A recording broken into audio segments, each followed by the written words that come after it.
Hey guys, welcome to the Real Deal video blog. And this week what I want to talk to you about is this phrase that people say a lot around recovery circles.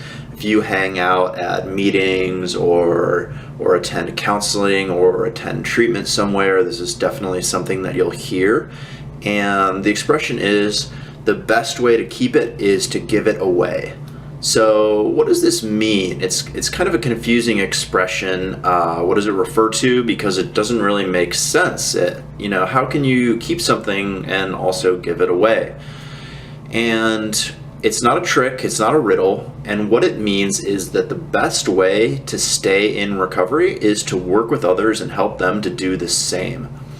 So this all kind of goes back to 100 years to when Alcoholics Anonymous was founded and people sort of first established a strong program for helping people to stay sober. And of course the 12 steps are very famous and they're still used today, and the 12th step reads, "Having had a spiritual awakening as the result of these steps, we tried to carry this message to others and to practice these principles in all our affairs."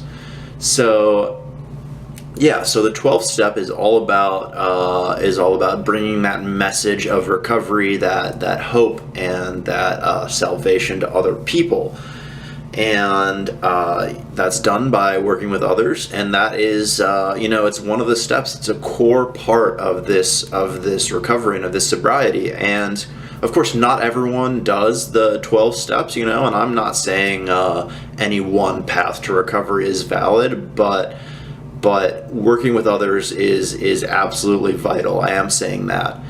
And I'm not a psychologist, I can't tell you how or why this works exactly, but I can tell you with certainty that it absolutely does work.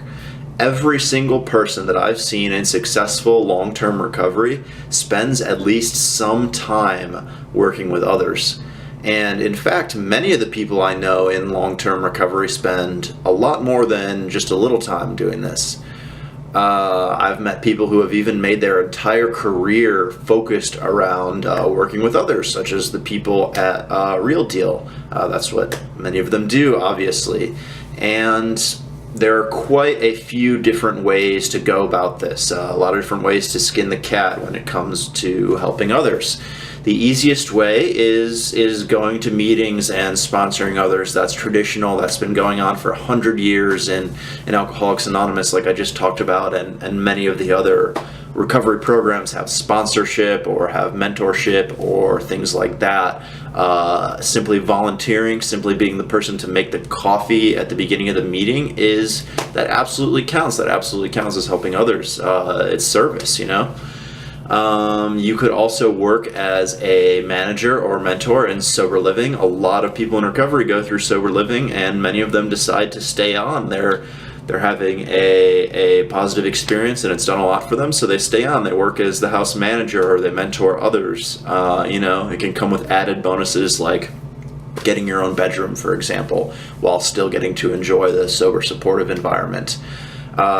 Some people go into it as a career. They become a life coach, they become a sober coach, interventionist, addiction counselor. There are really quite a few different jobs you can go into, some that require education, some that don't, but they're all very rewarding and give you the chance to help others. I know many people who work as techs at treatment centers. In fact, I know quite a few people who attended a treatment center, got sober there, and loved it so much that they turned around and got jobs there working with others.